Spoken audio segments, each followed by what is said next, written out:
Saberte ver, saberte ver. Saberte ver.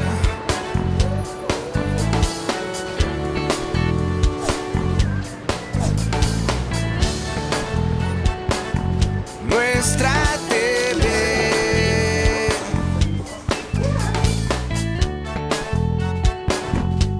Saberte ver.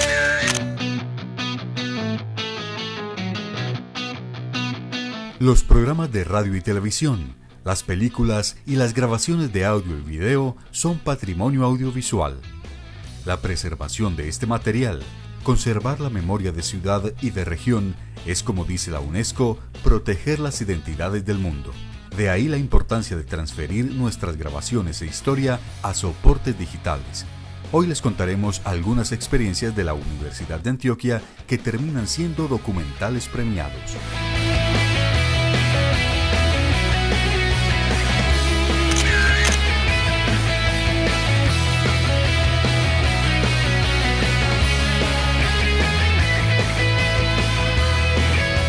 Para el Comité del Defensor del Televidente de Teleantioquia es muy importante pensar en lo audiovisual más allá del consumo o del contenido que se hace de manera inmediata a través de la señal abierta del canal, puesto que toda imagen que registra la realidad, que registra la ficción, es una representación pues, de lo que somos, de lo que es este departamento, de cómo se piensa en este departamento. Entonces por eso es muy importante para nosotros como comité pensar el tema de los archivos audiovisuales y del patrimonio audiovisual.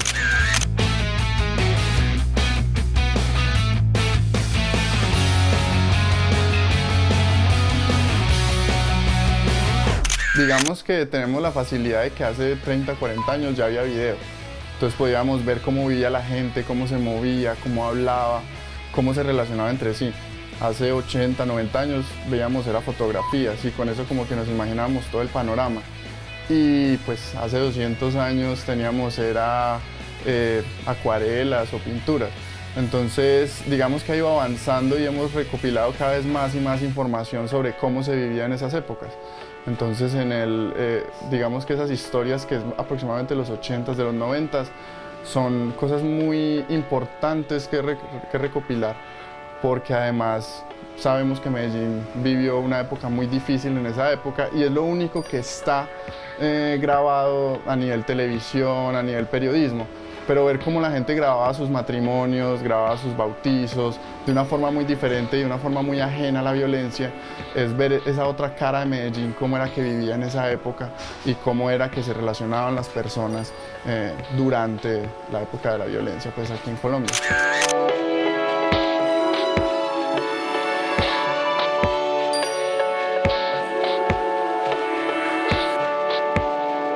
Un programa de televisión cuando se emite al aire es considerado como una obra audiovisual. Vamos a hablar de mi experiencia en cuanto a los programas que se graban por edición o al aire o por especiales, en que se convierten, vienen a convertirse finalmente en un patrimonio audiovisual. En esta obra audiovisual hacen parte el productor, el realizador, el sonidista, los graficadores y el guionista. ¿Qué pasa? Todos tienen unos derechos colectivos y se convierten en obras audiovisuales. El conjunto de todas esas obras audiovisuales vienen a ser el patrimonio audiovisual. La UNESCO establece que el día 27 de octubre de cada año se celebre el Día de Patrimonio Audiovisual para que los gobiernos, los diferentes gobiernos a través de territorio global o del mundo, creen unas estrategias, unas políticas y unos criterios para salvaguardar la memoria del mundo. Saberte ver, saberte ver. Saberte ver.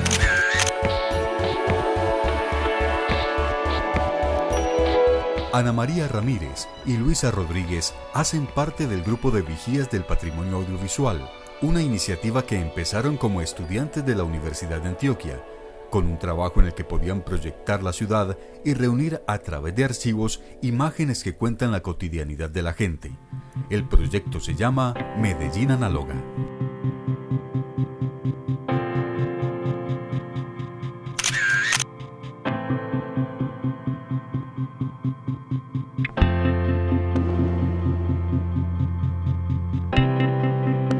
Yo hago parte del grupo de vigías de Patrimonio Audiovisual Cultura B.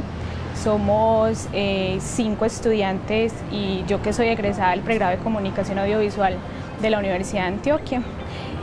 Más o menos hace un año empezamos con este proyecto. Nosotros ya habíamos trabajado otras iniciativas que tenían que ver más que todo con la difusión de los trabajos que realizamos en la carrera.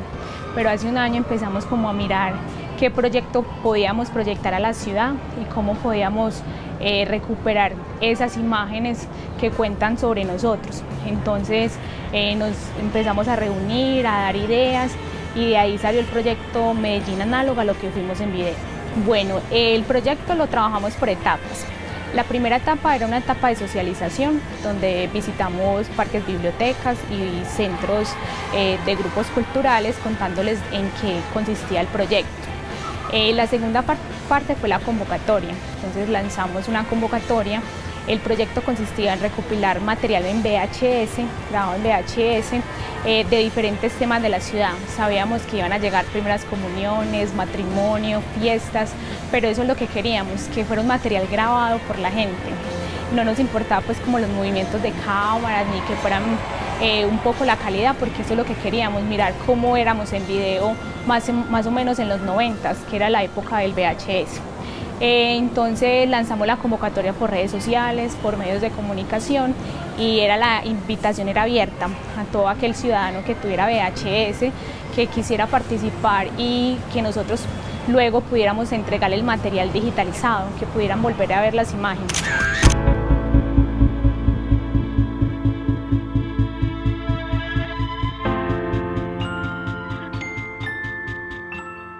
El grupo de vigías del Patrimonio Cultura B, pues como que lo que busca es que todo ese trabajo que hacemos nosotros, que consiste en crear esas historias, no se quede guardado en un cajón o que no se olvide, porque es que es demasiado esfuerzo el que hacemos durante los semestres o con los grupos de trabajo como para que se queden olvidados. Entonces digamos que nosotros empezamos con esa iniciativa hace como 2 años más o menos, pero hace un año dijimos, hey, ¿qué está pasando con esos VHS que hace 20 años eran el boom? ¿Qué pasó en ese tiempo? Entonces dijimos como es importante decirle a la gente qué fue lo que pasó, y nos encontramos con unas historias que, por ejemplo, hay una sobre el Tratado de Paz, que hace casi exactamente 20 años el gobierno estaba haciendo unos acuerdos con el EPL, y es como volver a revivir la historia, porque en este momento estamos como en lo mismo. Entonces también es como un llamado a la gente de que qué es lo que pasó hace un tiempo y qué se puede hacer ahora. Al principio estábamos un poco nerviosos porque era un riesgo, porque no sabíamos bien pues quiénes iban a participar, en qué condiciones estaban los VHS en cuanto a conservación, pero nos arriesgamos. Tuvimos la inscripción de varios participantes, más o menos 20 participantes se inscribieron a la convocatoria.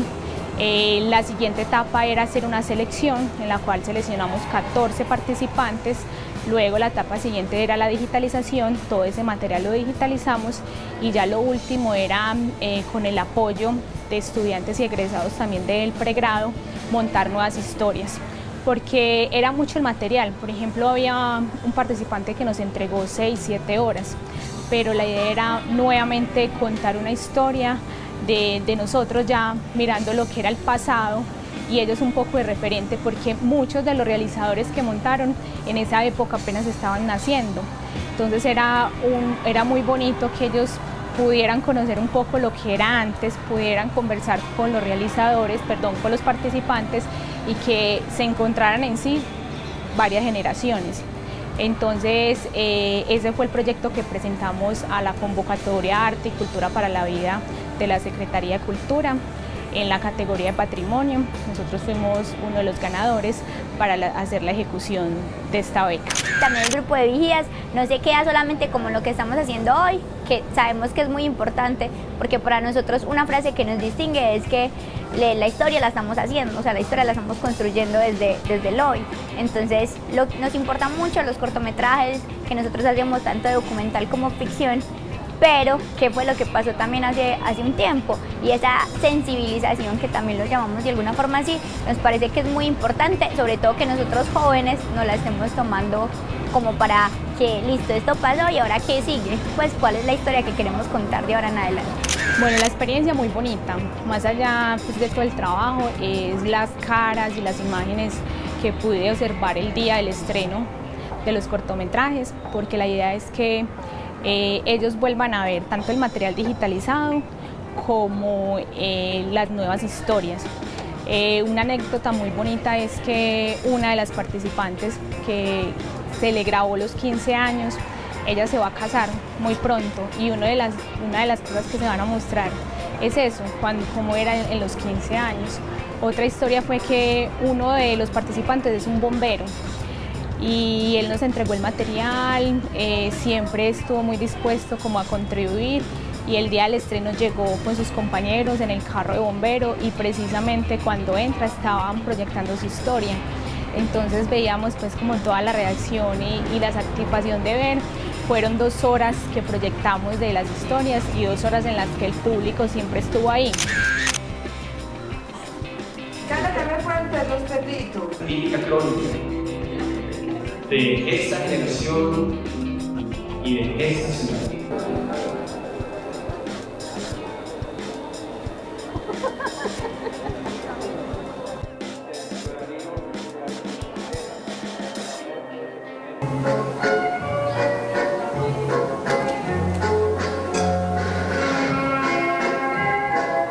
También hay que resaltar pues como la vinculación de los jóvenes realizadores, porque era una apuesta que queríamos hacer, pues era un poco difícil porque ya unos jóvenes que ya están en la era digital, que todo es grabado con celular, con computador, pues como ese reto de hacer una historia con material de archivo.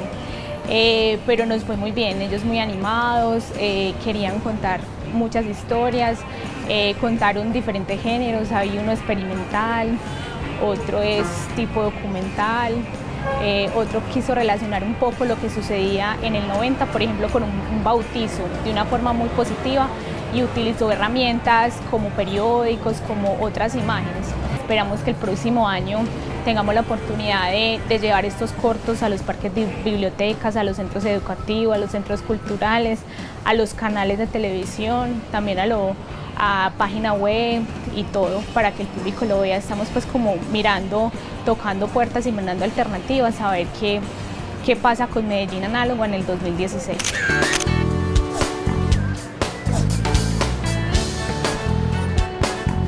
Nuestra TV.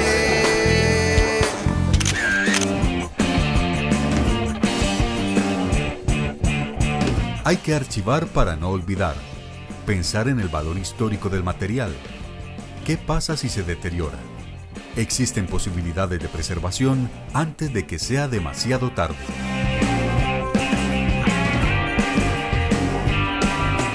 El archivo y el patrimonio audiovisual han sido un tema que tradicionalmente ha sido poco tenido en cuenta y poco estudiado, incluso por los mismos realizadores, quienes no manejan archivos de su propio material.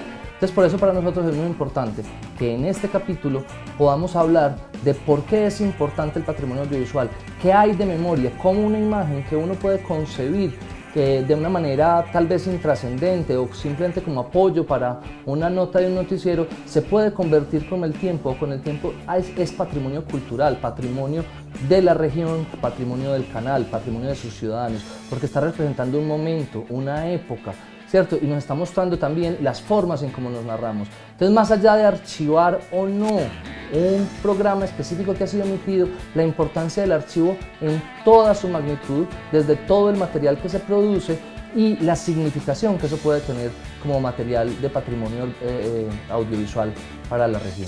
Entonces se crea este Día del Patrimonio Audiovisual. Patrimonio audiovisual es considerado el cine, la televisión, los videos. son distintos, es como todo el conglomerado que se hace con imagen y sonido.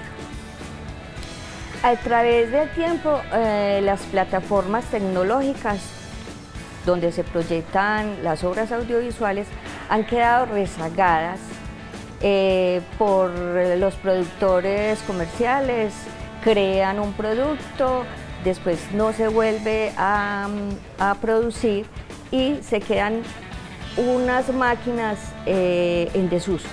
Al quedar máquinas en desuso y formatos en desuso, este material se queda estancado en el tiempo. Pero como el patrimonio audiovisual da cuenta de la memoria, de las vivencias, de las costumbres, de la historia de una comunidad, es vigente en cualquier momento histórico. O sea, cuando sucede un acontecimiento, ¿qué hacemos? Sacamos todo esto que tenemos grabado y se vuelve a realizar un producto audiovisual creando un nuevo programa. ¿Qué pasa? Todo ese material que se fue quedando hay que aplicarle unos criterios y unas políticas y volverlo a poner en vigencia.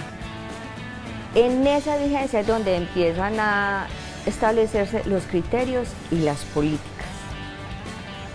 ¿Qué hacemos en Teleantioquia? En Teleantioquia somos conscientes de que tenemos la memoria audiovisual de nuestra región y el formato, empezamos con un formato de Betacam, 3/4, Betacam, Divicam y ahora estamos en SDICAM.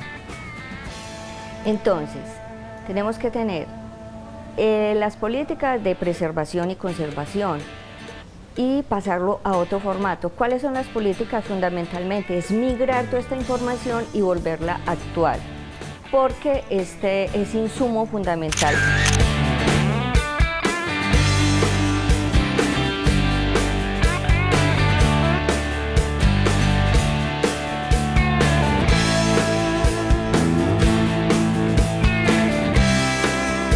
Ahora en los 30 años del canal, sacamos un proyecto que se llamó 200 Momentos. ¿Qué se hizo? Se recopiló una cantidad de acontecimientos históricos y se volvió a recrear la historia de lo que vimos realmente por televisión. Y sacamos los 200 momentos de lo que ha ocurrido de acontecimientos históricos. Fue un proyecto muy interesante. En estos proyectos de patrimonio audiovisual, ¿qué pasa? Hay una interrelación con guionista, hay una interrelación con comunicador, con un editor, con un documentalista, donde todos integran sus conocimientos y sale el gran producto que simplemente fue realizado con memoria del archivo histórico que teníamos en nuestra colección.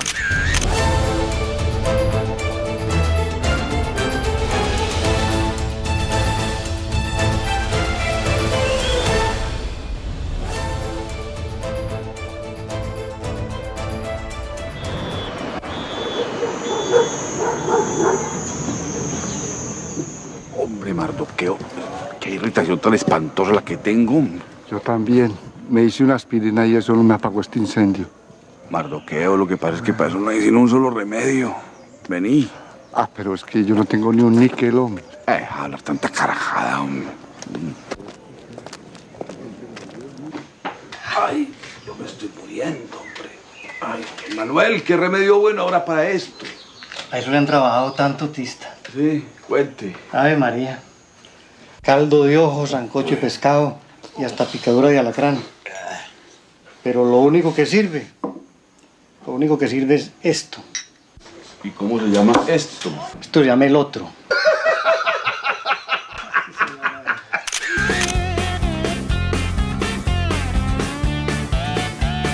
La sensibilidad, revisar los recuerdos, el interés por el otro, por lo que ha pasado en la ciudad, en el departamento y las historias que hay en cada familia pueden llegar a ser una película.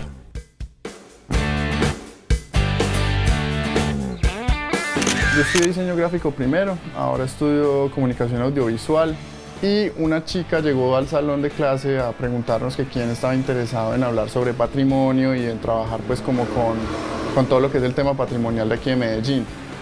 Me pareció interesante la idea y empezamos a charlar ella y yo. Ella me dijo que sobre todo porque yo quería participar con mis cosas, porque yo tenía unos tacos en la casa guardados sobre mi infancia y tenía pensado hacer un documental sobre esa infancia que yo viví pues, fuera del país. Resultó siendo que tanto como realizador como entrevistado iba a trabajar en Cultura B. Entonces un chico que se llama Freddy Fortich empezó a hacer el trabajo sobre mi infancia y yo empecé a hacer el trabajo sobre Ernesto Zapata, que es un señor de aquí de Medellín. Con Cultura AB, pues a ver, con el trabajo con Ernesto Zapata fue un trabajo muy interesante.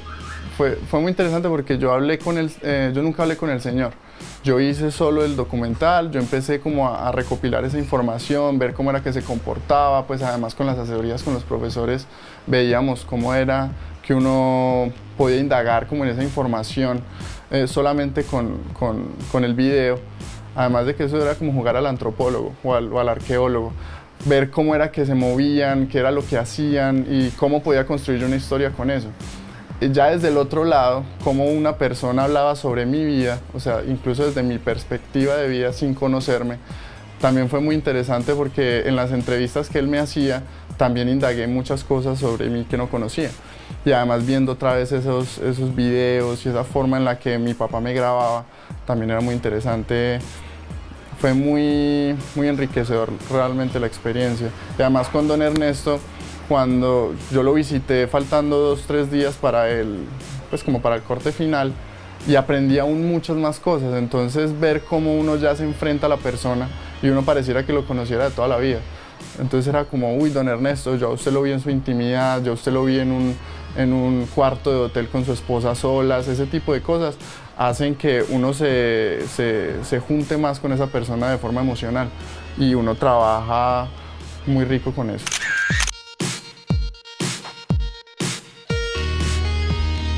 Recordar es vivir.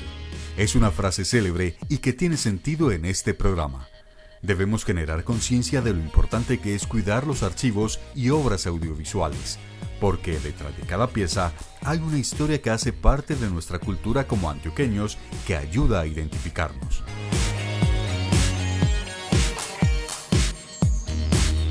El canal siempre ha tenido conciencia que lo que está administrando es patrimonio de los antioqueños y ha sido muy juicioso en tener las personas adecuadas para la administración de este material. Es muy complicado porque hay muchos conocimientos y muchas plataformas que se deben además tener presentes para traer toda esta información, todos estos formatos y todas estas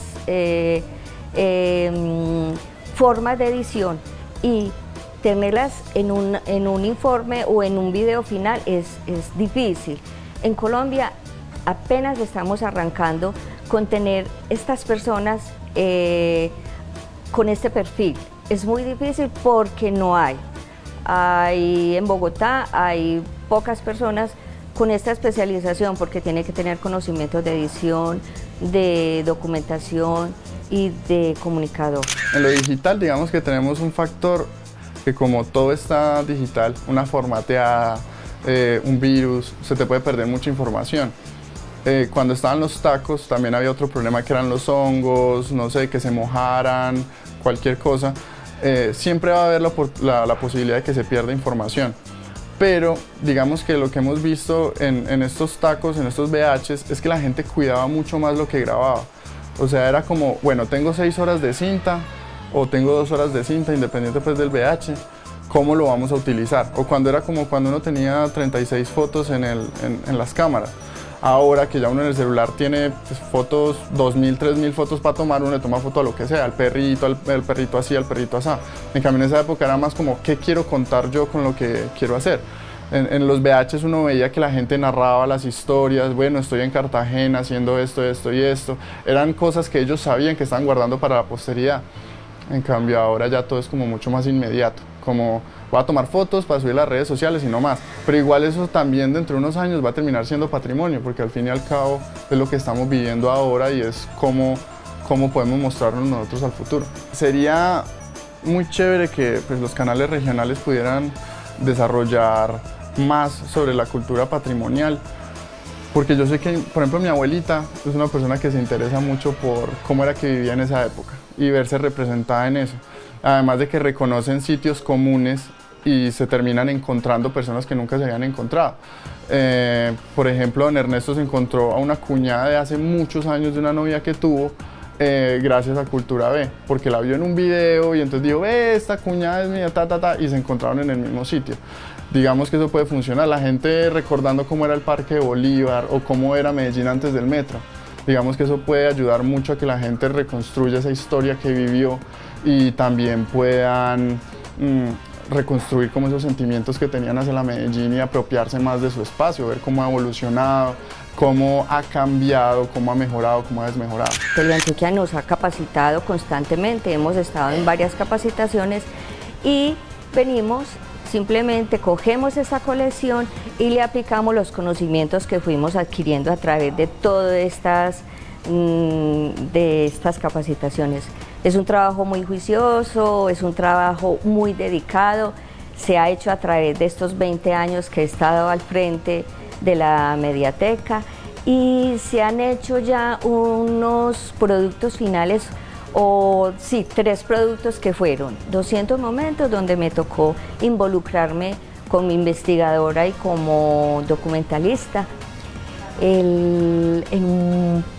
El proyecto de municipios de Antioquia, que fueron los primeros, fueron 30 horas que se habló de los diferentes municipios y estaban en un formato que ya estaban obsoletos. Entonces, ¿qué hicimos? Los trajimos a digital, le hicimos todo un trabajo de audio, de video, de casi remasterización, porque el audio en ese tiempo presentaba muchos problemas. Hicimos otro trabajo de la máquina del tiempo. Se han hecho 3 proyectos grandes. Dentro de todos estos proyectos que hemos realizado, no hemos intervenido el 10% de toda la colección que tenemos. Eso es un trabajo paulatino, paso a paso. Por presupuesto no hemos cogido toda la colección global y la hemos pasado o la hemos migrado al formato digital por costos. Pero ahí vamos aplicándole los conocimientos, nos ha ido muy bien, hemos tenido muy buenas experiencias y colgamos el último trabajo en la web y tuvo muy buena acogida por parte de los televidentes. Lo primero es que el comité le haría una invitación a todos los realizadores audiovisuales de la ciudad y del departamento a que sean muy conscientes del valor que tiene el material que producen, que de esa manera puedan clasificarlo para archivarlo y poder contar con él en otro momento para crear nuevas piezas o para recordar y traer a la memoria esos momentos que ya han pasado. Asimismo, para el canal, que si bien tiene un archivo audiovisual importante y bien organizado, ¿cómo puede hacer que la ciudadanía tenga más acceso a ese material, que conozca, digamos, esa historia a través del canal? Que se han hecho procesos y se han hecho, digamos, proyectos audiovisuales desde el canal en el cual se ha recuperado ese material y se lo ha mostrado a la ciudad. Pero, ¿cómo podría la ciudadanía poder tener acceso a ese material y a ese patrimonio audiovisual de todos los años que lleva el canal produciendo contenidos audiovisuales?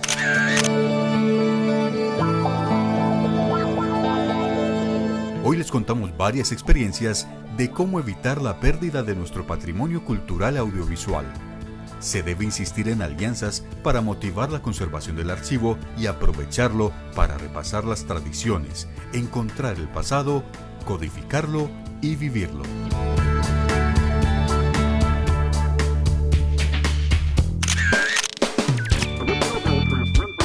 Sapete bere,